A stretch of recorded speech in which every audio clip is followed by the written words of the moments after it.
before you know, or before you can detect a lie, you have to know the truth. If you don't know the truth, you won't be able to see the lie. So you watch this.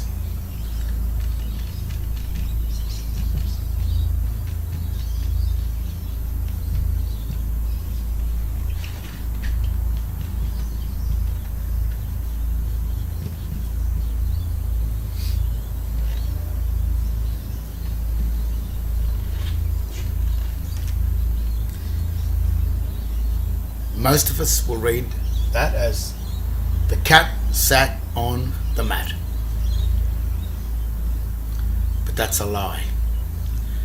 And the only way you can detect that that's a lie is by knowing the grammatical truth of that type of text. That's called a glossa, but in the Black's Law Dictionary, it's a corrupt gloss that corrupts the essence of the text, which is the meaning of the text. Now we would assume that that would read, the cat sat on the mat. But in actual fact, it doesn't read that at all. Because when this typeface is translated back to English, it reads this.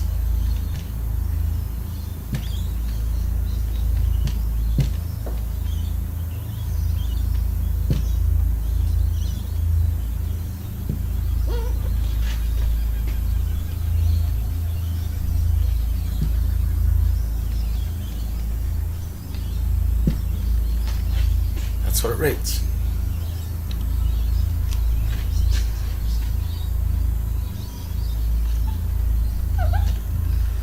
It's only when we know the truth of that text there that we can see the lie. Because the truth of that text doesn't read what you thought it did. In Article 11.147 of the Chicago Manual of Styles, it identifies this all uppercase text as American Sign Language, or ASL. And when you enter into a contract, you have to sign yourself into it, sign the document. That's a sign language. So when you enter into that document, that signed document, you have to sign your name, sign something.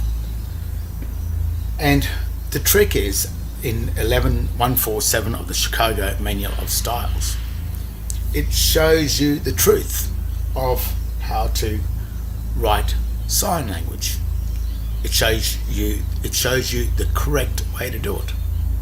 So when you know the correct way to read sign, or how it is meant to be, so it can be strung along into a sentence, or so two or more signs can be put together into a sentence. The signs must be hyphenated.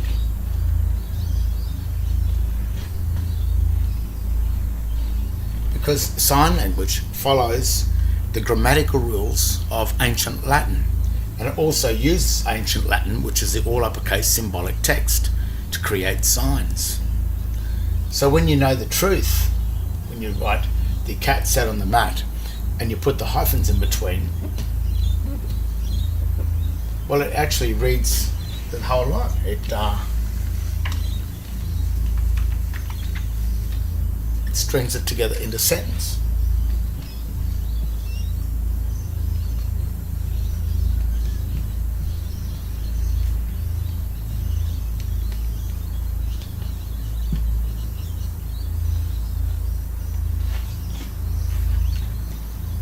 So when you know the truth, you can detect a lie.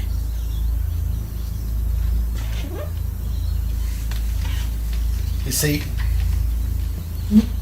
we have been lied to for thousands and thousands of years, is what I assume.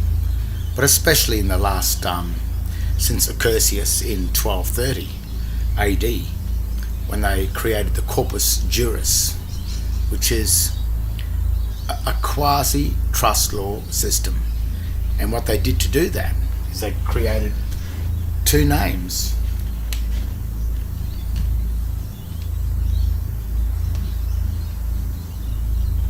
might think that that's two names there, but it's two words that constitutes one name.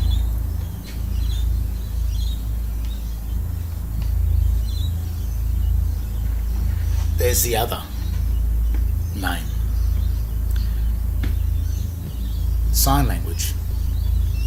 So if you know the truth, you can detect the lie. So what happened in 1230 when they created the surname, which means cognomen? This is a nomen. This is a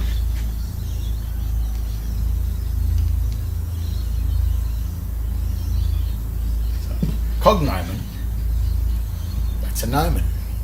A nomen is the power of Rome. Cognomen is the machine of Rome. So it's the power of Rome. And this is the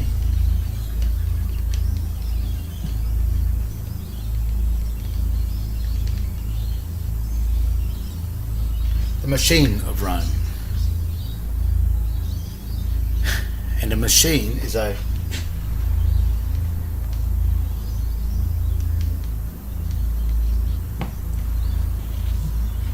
corporation.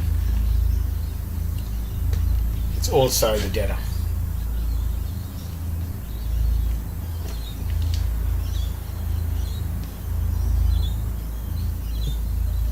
That's the creditor.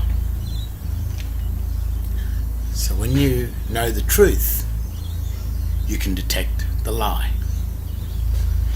So now that you know that there's two names, and these two names were created in 1230 AD in the reign in the Hohenstaufen Empire of Rome, when the Hohenstaufen family ruled, I think from 1100 to 12 something, around roughly 100 years. It was in their reign of power that they perfected a thing called the Corpus Juris, that was created by Justinian around 530 to 560, and it was perfected in 1230, just after the Magna Carta, in order to counteract true common law. They had to keep going the private contracts of Rome, which were inside the Corpus Juris, or the law of the water, law of the sea, the Holy See. But now,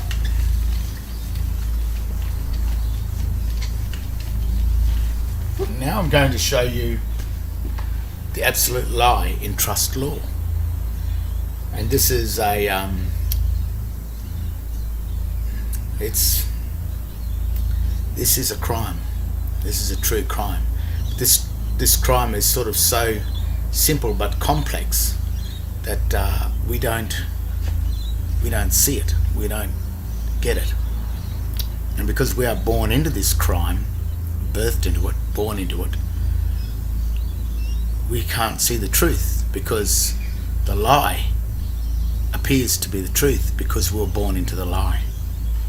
Now, trust law, which is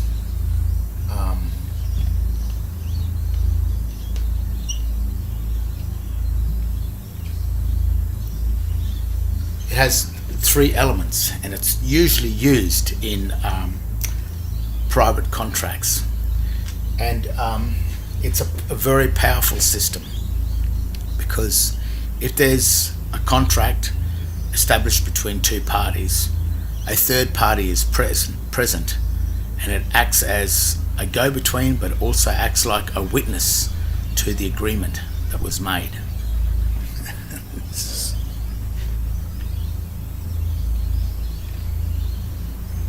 Trust law has a creditor, a debtor, and an administrator. It's got three elements in it. The creditor gives or grants the dominion. He may own some property, and if he's the sovereign, then he will own the mineral and energy wealth of the land that we were born onto, because that was a grant that was given to us in Article 126 in Genesis, where God granted dominion, which is the absolute authority, to man over land, air, sea, and the thing that creepeth, that is the surname, the cognomen. The creditor has power over all of this. What the creditor does is an administrator comes along, which is usually the Vatican, and offers to take the dominion from the creditor, from the man,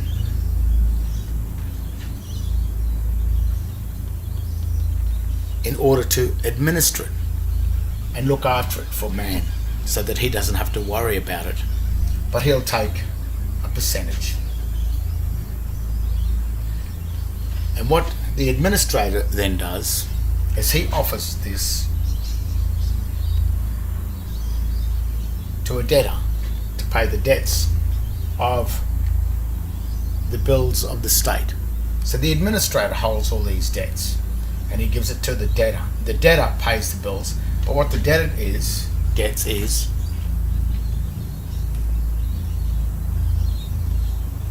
trustee,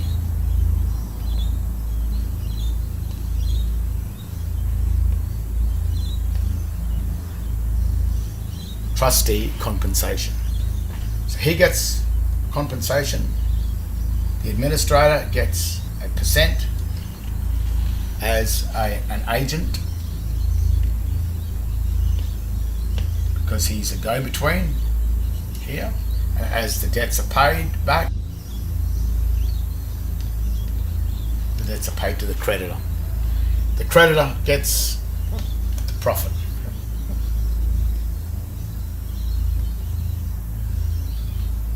Creditor gets the profit, gets all of his estate looked after by the administrator.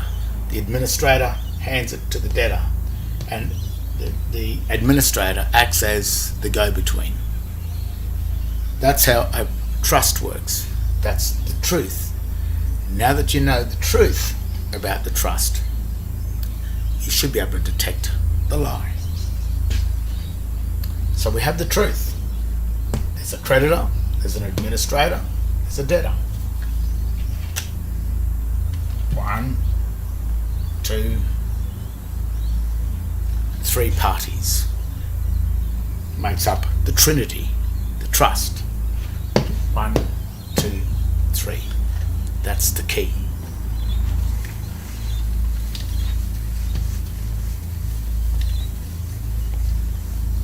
But what the Corpus Juris did, and what Justinian and Accursius and the Vatican have done, and the judiciary, they've devised a quasi-trust.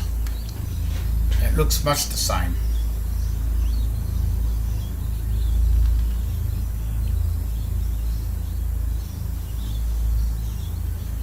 But it is a quasi, which is a fictitious trust, a fiction trust, and it operates as the office of creditor, the office of administrator, and the of debtor. The office of administrator, the office of the debtor, and the office of the creditor. But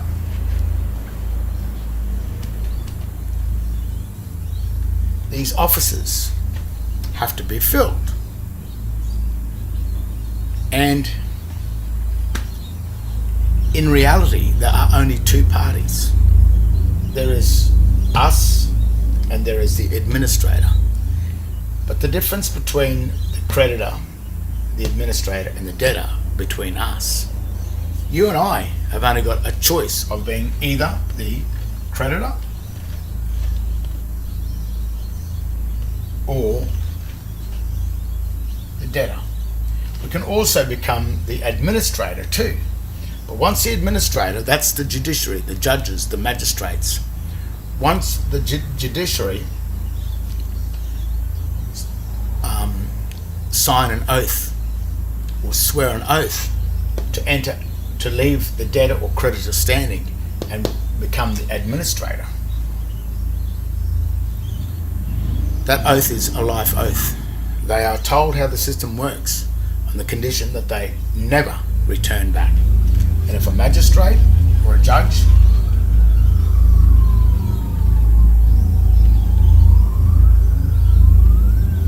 ever attempts to act as the creditor or ever attempts to step down here, then the magistrate will surely die. He won't last. The Vatican will make sure he doesn't last, and rightly so.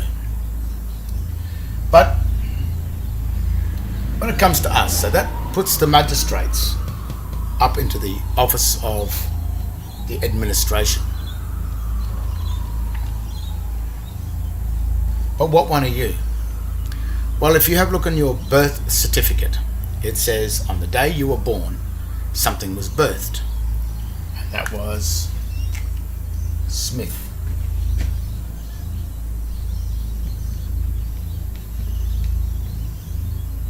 They say it was your surname, but it was a birth for something.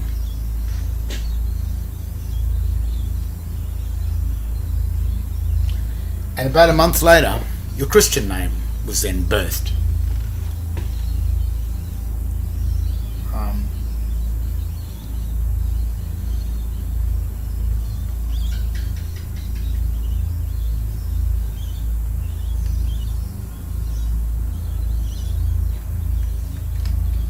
Born date?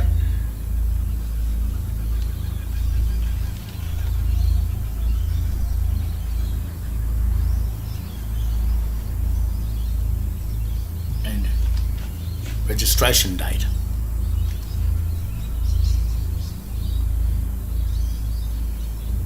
But you only have a choice out of those two birth certificates to hold. You can hold one or the other. This one is called the certificate of birth, which is the birthing of the Christian trust, which happens about 1 month after you were born, maybe even a bit closer, I don't know. But when I was born, it was about a month. The Smith Trust is the birth certificate. So that is the certificate of birth. This is the birth certificate. The Smith is the debtor. John Paul is the creditor. But you're born into the ship of the debtors, because while you're a debtor, the administrator will look after your trust to make sure that you don't destroy the equity of the credit. But on the age of 21, which is the age of majority for a man, I think it's 18 for a woman, but the age of 21, you have a big party and you get the key to life. And a lot of people get this key, but a lot of people don't understand what the key's all about. Well, it's really the Sister Key Trust. It's a key to access the creditor standing inside this quasi-trust. But if you don't take that key and you don't work out what you're doing, and you maintain the name, your surname, Smith, then you are deemed to not be the creditor. You remain as the debtor after you turn 21. Which leaves this three-way trust, in our case, as only two parties. So a trust can't work if there's only two parties. It's just an agreement, but it's not trust law. But in this quasi-trust, the government sets up an officer of administrator, the office of creditor, and the office of debtor. And it knows that only one of these can be filled at one time. So what happens is that allows the trust to still work, because the office of administration, the administrator, the office of the creditor, And the office of the debtor still constitutes a three-party trust law setup. So the trust is fine, but it's only housed, there's only two people at home in each of these offices. This office remains empty. Now when this office remains empty, what that turns the magistrate, and this is the crime, because the magistrates and the judiciary and the Vatican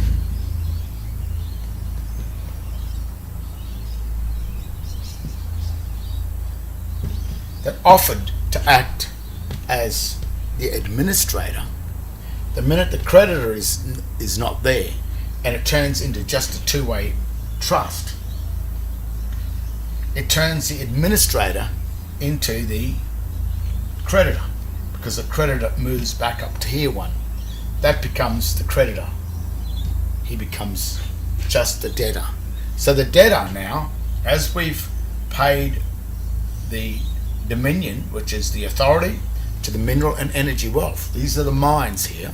It's where the oil, the coal, the energy that we supply, billions and billions of dollars, trillions of dollars worth of oil, gas, energy and mineral wealth is owned by us, the creditors. We offer that to the Vatican for the administration. They hand it to the debtor to be for the debts of the system to be paid for. So the debts are paid for back to here. And when the administrator goes to pay the debts to the creditor,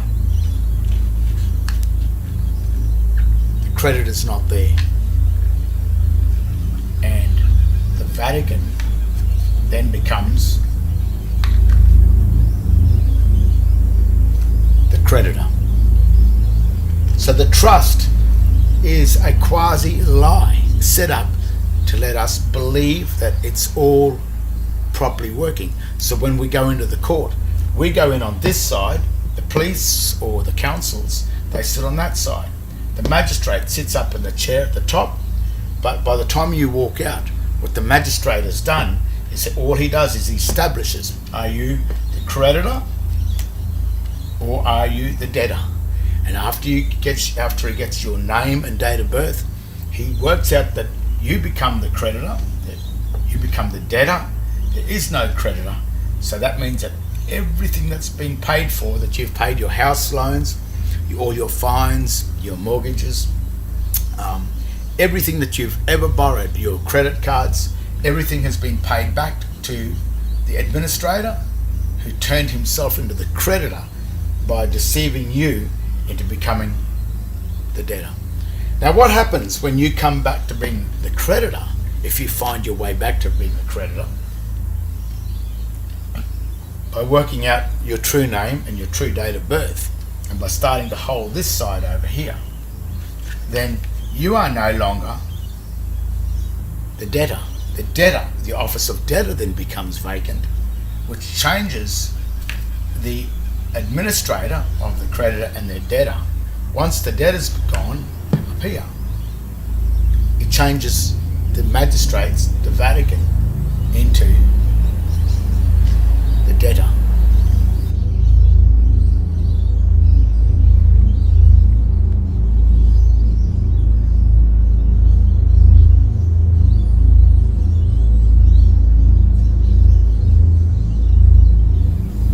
That's why the administrator and the magistrates and the police and the government are so hell-bent on you remaining dumbed down, holding the surname, because what this three-way trust does, that is only housed by two parties.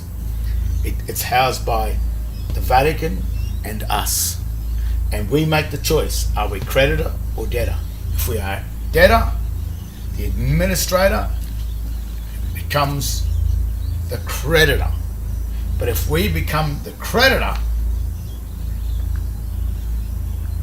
the administrator becomes the debtor. But find a debtor here, down here, to pay the debts. So that means that he only moves up into the debtor, and he must then settle all of the charges that have been clocked up by the debtors and by the magistrates in the Vatican. They clock the debts up, they must pay them. And that is why you have been tricked and deceived into spending all of your life as the debtor. And when you die and you get your name engraved onto a tomb, you will have the name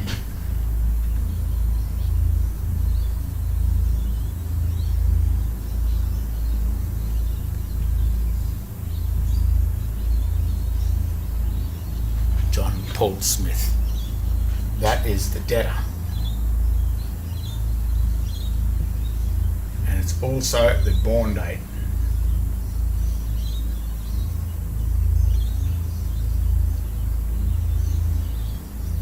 To identify that you are the creditor.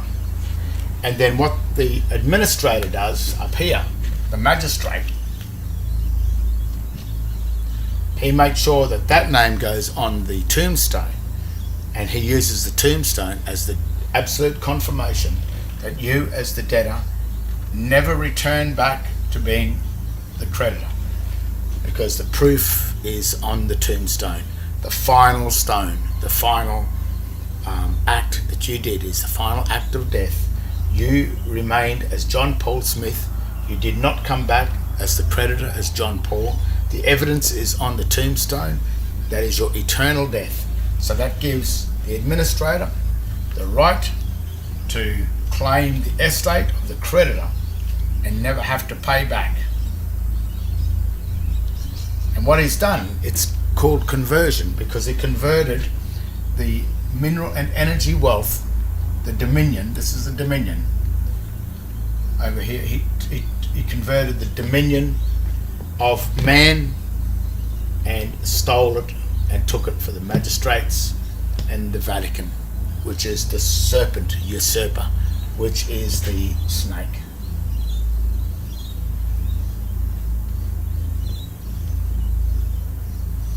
The snake in the garden.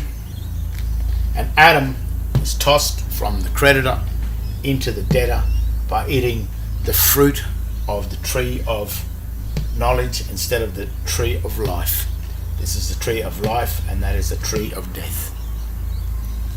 And the way they did it, they did a two parties in there, is by creating a three-way office of creditor, office of administrator, and office of debtor.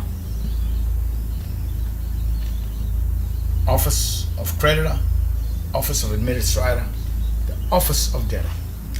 And no matter what you do, all governments are an office. You will notice that they always speak to the officer. And the only way you can have jurisdiction with the government is that you must hold an office or a private name or a surname that renders you a part of this trust. These two names down here, this is a birth. Smith is the birthing place for the debtor, and John Paul is the birth of the creditor. And it's what birth or what office you hold in this system that makes you either the creditor, which turns the administrator into the debtor, or if you're the debtor, it turns the administrator into the creditor. So he will win, and that's why he needs you to remain as Mr. Smith, remain in the office of the debtor, in order that he can convert himself from administrator, who gets just a percentage of the take, into the creditor and takes his percent plus everything down here, and he never ever has to return it to the creditor, because the creditor has died, he's gone, you couldn't find your way back home, so you lost your estate, and you lost it to the magistrates, to the Vatican, and to the snake in the garden. And that's what the Adam and Eve story is all about. That is the perfect crime.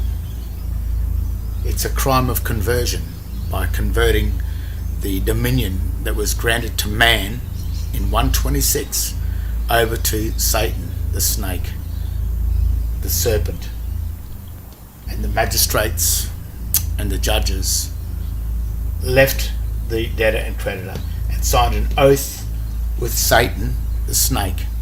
And once they're up there, they make sure that they administer all the wealth for this.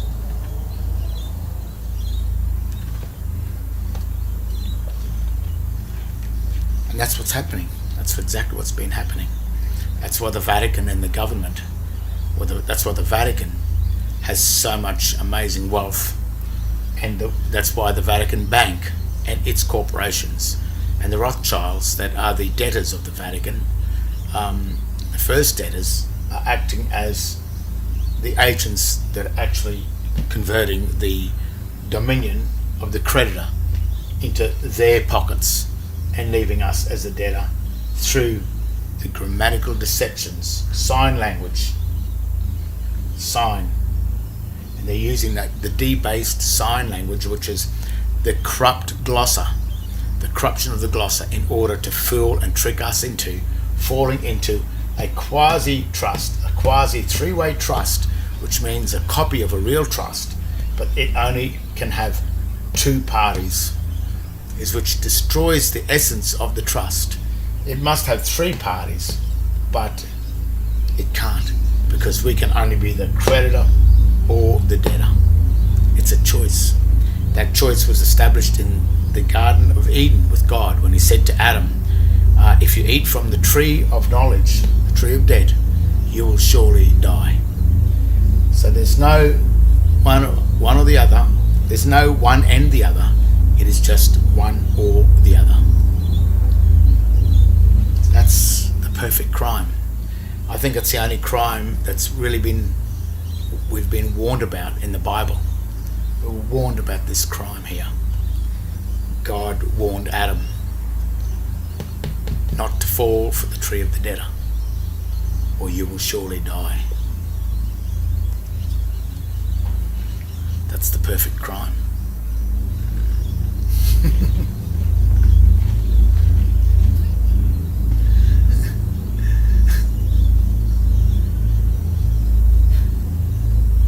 I don't blame you if you can't work it out, because you were never meant to work it out. And I think that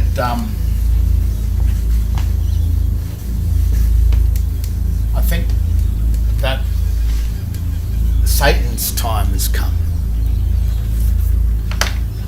But even if it hasn't come for this planet and no one works it out, if you work it out, then that's the end of Satan. That's the end of the administrator acting as the creditor. He falls back into where he should be, back into the debtor, because that's where he started out as. It was only through his trickery and deceit that he changed or converted himself from being the debtor into the creditor. But when you wake up to it, when you can see the truth, then you will be able to see the fiction or the lie. It's when you know the truth, you will see the lie.